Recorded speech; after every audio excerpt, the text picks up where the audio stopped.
অসীম থাকবে। এই গণহত্যার বিচার হবে, শুধু এই গণহত্যার বিচার না, আগে যে সমস্ত হত্যাগুলি হয়েছে সেগুলির বিচারও প্রয়োজন। আমরা শুরু করব বিডিআর এর বিচার থেকে। বিডিআর এর বিচার থেকে আমাদের সেনাপ্রধান বলেছেন যে এটা একটা সেনা বিদ্রোহ ছিল এবং উনি বলেছেন এটা নিয়ে কোনো বিচার হবে না। কিন্তু আপনারা একটু যদি গভীরভাবে তাকান, এটা আমি সেই সময় কিন্তু একটা টেলিভিশন টক শোতে বলেছিলাম যে খালি ডাল ভাতের জন্য এত বড় বিদ্রোহ হতে পারে না, এর পিছনে গভীর ষড়যন্ত্র আছে। খুব রিসেন্টলি একটা বই বেরিয়েছে, অবিনাশ পালওয়াল, উনি আপনার লন্ডন ইউনিভার্সিটিতে সাউথ এশিয়ান স্টাডিজের উনি প্রফেসর। ওনার বইটার আপনার 10 নম্বর চ্যাপ্টারটা আমি আপনাদেরকে পড়তে বলবো। সেখানে আপনার উনি বিডিআর হত্যার কিরকম কেমনভাবে ইন্ডিয়ান ইনভলভমেন্ট এখানে ছিল তার একটা ভিভিড আপনার পিকচার দিয়েছেন এবং একথাও বলেছেন যে শেখ হাসিনার যদি কোনো রকম হতো, থ্রেট হতো, তাহলে ইন্ডিয়ানরা এখানে আর্মি ঢুকে পড়তো। ওয়েস্ট বেঙ্গল, আসাম, ত্রিপুরা, এই 3 ফ্রন্টে তারা সৈন্য সমাবেশ ঘটিয়েছিল। তারপরে আপনার প্রফেসর এহিয়া আক্তার, যিনি এখন চিটাগং ইউনিভার্সিটির ভাইস চ্যান্সেলর, ওনারও একটা লেখা আছে যেখানে আমরা দেখেছি যেটা কোনো সেনা বিদ্রোহ ছিল না, এটা গভীর ষড়যন্ত্র ছিল বাংলাদেশের আর্মিকে সম্পূর্ণ পঙ্গু করে দেওয়ার একটা পরিকল্পনা। এটার বিচার হওয়া দরকার, কারণ আমরা জানতে চাই যে কারা আমাদের এত বড় ইনস্টিটিউশনকে পঙ্গু করে দেওয়ার একটা ষড়যন্ত্র করেছে। তারপরে আপনার আরো হত্যা আছে, শাপলা চত্বরে হত্যা এবং 24 লেটেস্ট হলো 24। আশ্চর্যের বিষয় হলো যে আপনি যারা আওয়ামী লীগ করে শেখ হাসিনা থেকে শুরু করে তারা কিন্তু এক বিন্দু অনুতপ্ত নয়। সবচেয়ে বড় কথা, তারা মনে করে তারা কোনো ভুলই করে নাই। আমাকে একজন ফরমার মিনিস্টার ওয়াইফ একটা দাওয়াতে আমার সঙ্গে দেখা হয়েছিল, উনি আমার পাশে বসেছিলেন। উনি বললেন, আপা শেখ হাসিনা কি করেছে বলেন তো, আওয়ামী লীগ কি করেছে যে দেশের লোকরা তাকে দেখতে পারে না? আমি না ওনার দিকে তাকিয়ে রইলাম অবাক হয়ে, কিন্তু ওনাকে উত্তর দেয়নি কথা। তাদের মনে কোনো উদ্যোগ নাই যে তারা একটা ভুল করেছে। তো সেখানে আপনার যখন আমরা বলি যে আমরা ইনক্লুসিভ ইলেকশন করবো, ইনক্লুসিভ ইলেকশন মানে আপনার ওই আওয়ামী লীগগুলিকে দিয়ে ইলেকশন করবেন যাদের হাতে লক্ষ লক্ষ কোটি কোটি টাকা আছে, অস্ত্র আছে, মাসল পাওয়ার আছে। আমার এক ফ্রেন্ড ফোন করেছিল আমেরিকা থেকে, বাংলাদেশি, বললো আপা এখানে আমেরিকাটা আওয়ামী লীগের লোকরা বলে থাউজেন্ডস অফ ডলার খরচ করতে লবিং করার জন্য। তো সুতরাং আমরা যারা অভ্যুত্থানে যেখানে আমরা অংশ নিয়েছি, আমাদের খুব কেয়ারফুল থাকতে হবে, খুব সতর্ক থাকতে হবে। আপনি যেটা দেখেছেন, আমার পূর্ববর্তী বক্তা বলেছেন যে জায়গায় জায়গায় এই যে ডিমান্ড, মানে 16 বছরে কোনো ডিমান্ড ছিল না, এখন একদম সবার মনে হচ্ছে যেন বাড়ির বাথরুমের কল নষ্ট হয়ে গেল, প্রফেসর ইউনূসের ওটা ঠিক করে দিতে হবে, এরকম একটা অবস্থায় চলে এসছে। বিশাল ষড়যন্ত্রের মধ্যে আমরা আছি।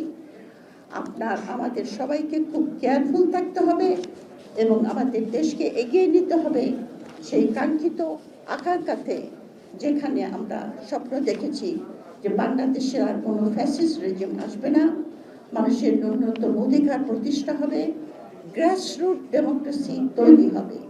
আমরা যখন ডিফেন্স পলিসির কথা বলি, ডিফেন্স পলিসির মূল কথা হলো যে গ্রাসরুট ডেমোক্রেসি, জনগণ আপনার সংঘবদ্ধ কিনা। আপনার যত আর্মস আপনি কেনেন না কেন, জনগণ যদি ডিভাইডেড থাকে, জনগণ যদি সংঘবদ্ধ না হয়, সেই দেশকে ডিফেন্ড করার কোনো উপায়ই থাকতে পারে না। একটা ঐতিহাসিকভাবে দেখা গেছে যে আলেকজান্ডার যখন ভারতবর্ষ আক্রমণ করেছিলেন, তখন ভারতবর্ষের ছোট ছোট ছোট ছোট রাজ্য ছিল, কিছু কিছু রাজ্য ছিল রাজতন্ত্র, কিছু কিছু রাজ্য ছিল প্রজাতন্ত্র। যারা রাজতন্ত্র তারা কিন্তু আলেকজান্ডার বর্ডারে পৌঁছানোর আগেই তার কাছে দুধ পাঠিয়ে বলেছে আমরা সারেন্ডার করলাম, কিন্তু তাকে ফাইট করেছিল গণতন্ত্রের যারা প্রজাতন্ত্রের লোক, কারণ সেখানে জনগণের ইনভলভমেন্ট ছিল। এই জিনিসটা আমরা এই অভ্যুত্থানকালে বাংলাদেশে সেই জাতীয় গণতন্ত্র প্রতিষ্ঠা করতে চাই যেটা গ্রাসরুট গণতন্ত্র, যেখানে জনতা নিজেই তার দেশকে ডিফেন্ড করবে, নিজেই তার দেশকে ভালোবাসবে, দেশকে গড়বে। তো এইটুকু বলে আমি যে আপনাদের প্রস্তাবগুলি এসেছে সংস্কারের, আরেকটা কথা বলে আমি এই ইয়েতে যাব, সেটা হলো যে সংস্কার ছাড়া এবং বিচার ছাড়া কোনো নির্বাচন নয়। কারণ তাছাড়া যদি কোনো নির্বাচন হয়, সেই নির্বাচন আমরা পূর্ব অবস্থায় ফিরে যাব, যেটা আমি ব্যক্তিগতভাবে একেবারেই আমি এটার পক্ষে নয়। সংস্কার হতেই হবে, ঐক্যমতে পৌঁছাইতেই হবে। বেসিক ঐক্যমতে পৌঁছে বিচার প্রক্রিয়া, এটা ঠিক আইনি ব্যাপার, অনেক সময় লাগতে পারে, আন্তর্জাতিক চাপ আসতে পারে, পাশের বাড়ির আপনার ইন্টারফারেন্স থাকতে পারে, কিন্তু বেসিক কতগুলি যারা ইমিডিয়েট আপনার খুনের সঙ্গে জড়িত ছিল, যারা খুনের অর্ডার দিয়েছে, তাদের বিচারটা সম্পন্ন করতে হবে, বিডিআরের বিচার করতে হবে, শাপলা চত্বরের বিচার করতে হবে, তারপরে নির্বাচন। তার আগে নির্বাচন নয়।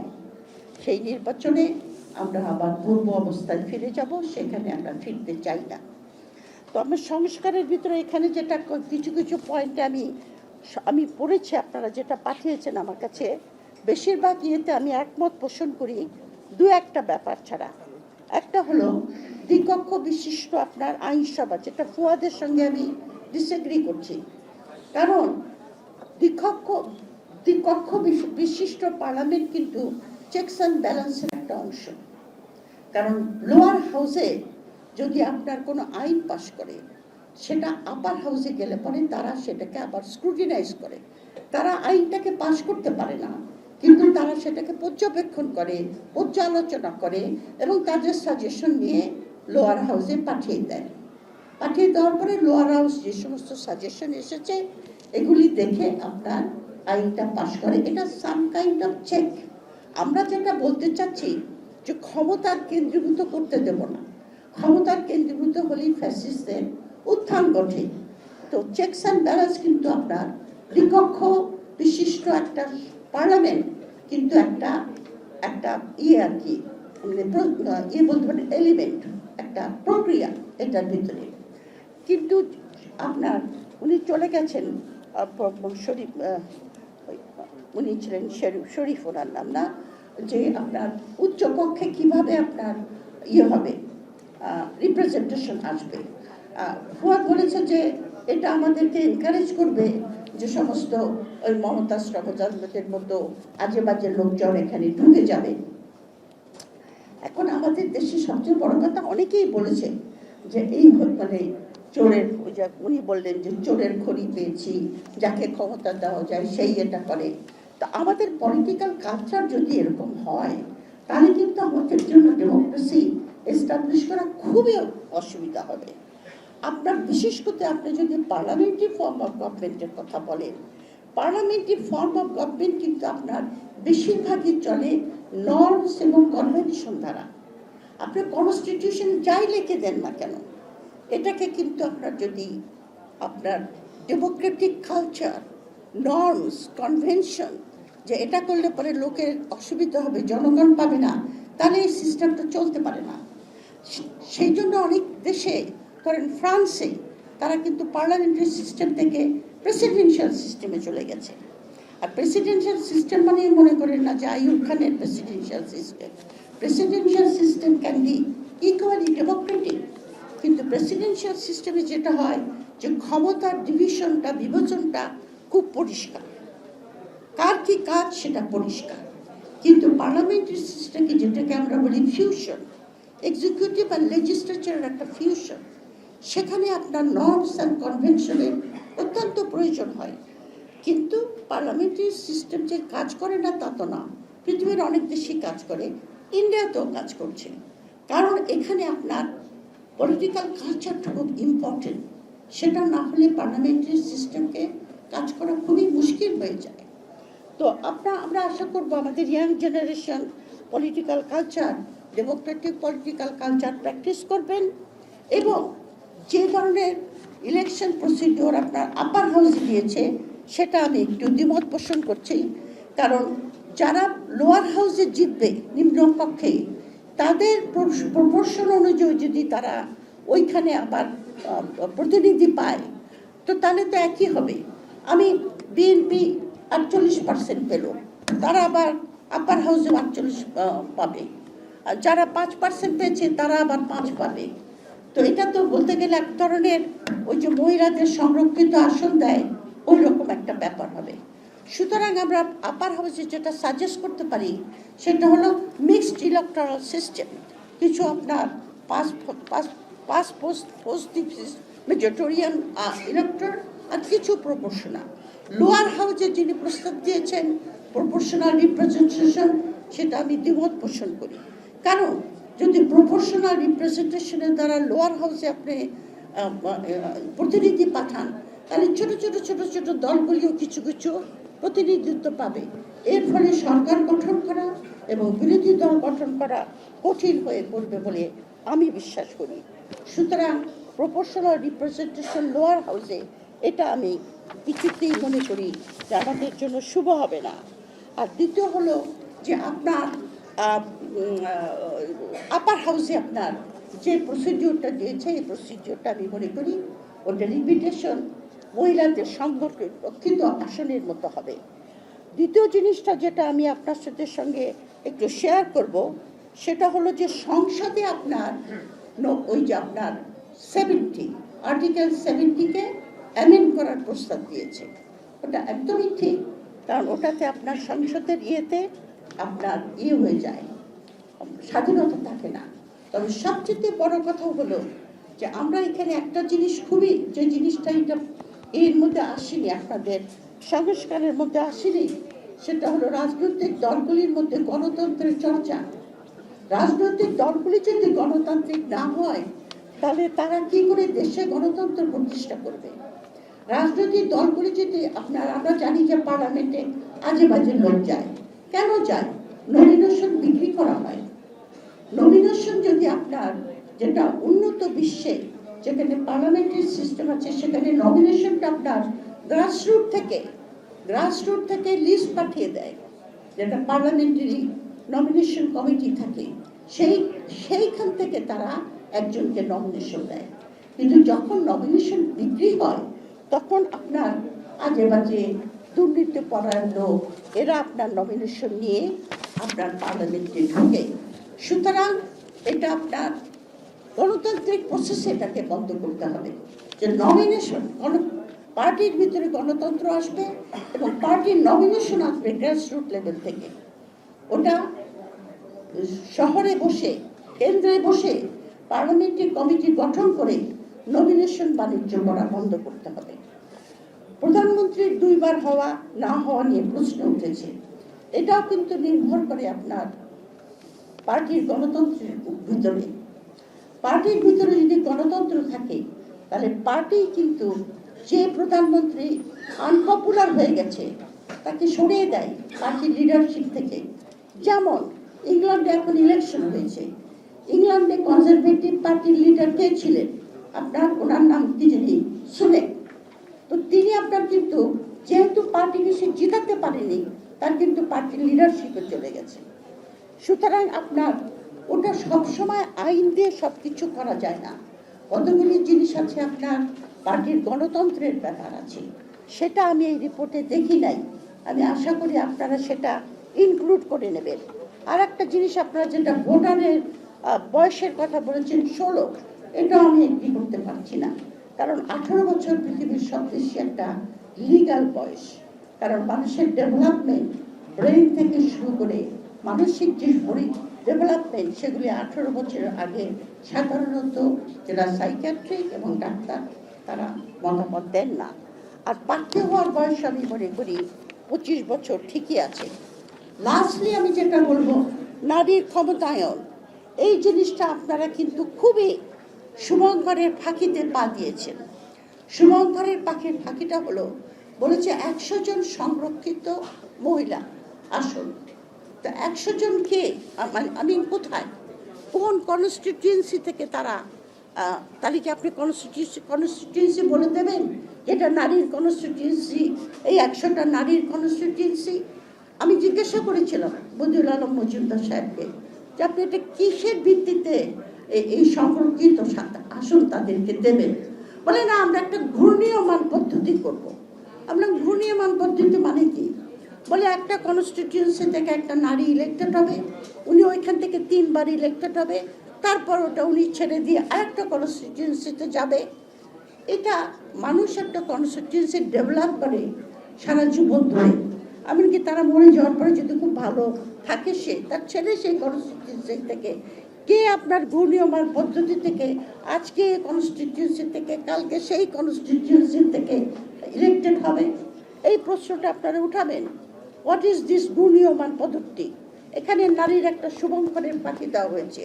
নারীর ক্ষমতায়নের জন্য যেটা দরকার সেটা হলো পার্টিকে কম্পেল করতে হবে যে আপনারা 25% নারীকে নমিনেশন দেবেন। আবার নারীকে ক্ষমতায়নের জন্য আপার হাউসে যে প্রপোর্শনাল রিপ্রেজেন্টেশন থাকবে তার থ্রুতেও নারীকে পার্লামেন্টে আনা যায়। সুতরাং এই শুভঙ্করের ফাঁকির মধ্যে আপনারা ইয়াং জেনারেশন পা দেবেন আমি সেটা আশা করব না। বিশেষ করে যে আন্দোলনে নারীরা যেভাবে অংশগ্রহণ করেছে, আমরা তো দেখেছি নারীদের অংশগ্রহণ ছাড়া আমাদের আন্দোলন কি সাকসেসফুল হতো? কখনোই না। সুতরাং নারীর ক্ষমতা, আর বিশেষ করে আপনারা যদি গ্রাসরুট গণতন্ত্রের কথা বলেন, দেশের 50% জনসাধারণকে রেখে কোনোদিনও গণতন্ত্র হতে পারে না। আর আরেকটা কথা আমাদের পুরুষতান্ত্রিক সমাজে সব সময় আসে না, কোথায় পাওয়া যাবে? এই যে ফুয়াদ চলে গেছে, ফুয়াদরাও বলে কোথায় পাওয়া যাবে এত নারী? নারীরা তো আসতে চায় না। ট্রু, তো নারীদের রাজনীতিতে আসার পথে তো অনেক বাধা, এগুলো নিয়ে আমরা কিন্তু কাজ করেছি বহুবার। যে নারীর যে সংসারের দায়িত্ব, নারীর যে ইকোনমিক অবস্থা, নারীর যে সামাজিক যে প্রতিবন্ধকতা ফেস করে, ওগুলো তো আপনারা দূর করতে চান না। দূর না করে আপনারা বলেন নারীরা কেন আসে না, নারীরা কেন আসে না। তো নারী কি ঘর সংসার ছেড়ে চলে আসবে? আপনি কি আপনার আমাদের স্বামীরা কি তাদেরকে ঘর সংসারের কাছে সাহায্য করে, কিংবা বলে যে তোমরা যাও মিটিংয়ে? অনেক প্রতিবন্ধকতা আছে, এটা নিয়ে অনেক একাডেমিক আর্টিকেল আমরা লিখেছি যে এই আপনার প্রতিবন্ধকতা।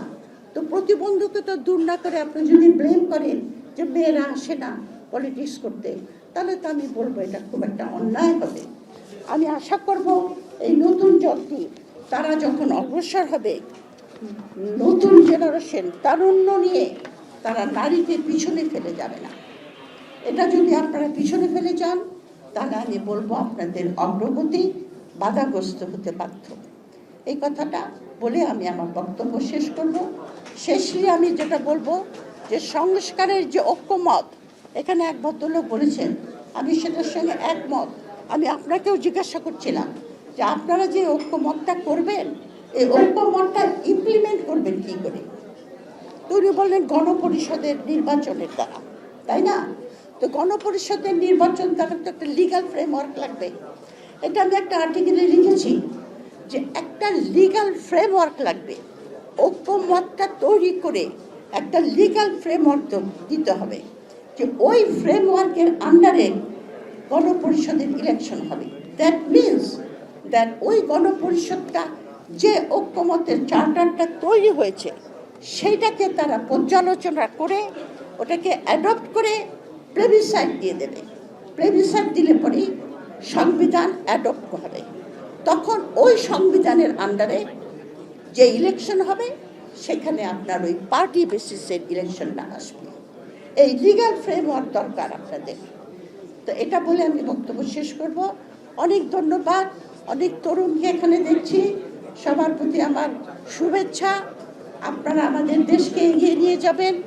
আমরা পারি নাই, এটা আমাদের ব্যর্থতা। আপনারা এগিয়ে নিয়ে যাবেন সততার সঙ্গে, ইন্টিগ্রিটির সঙ্গে, দেশপ্রেমের সঙ্গে, ইমানের সঙ্গে। ধন্যবাদ।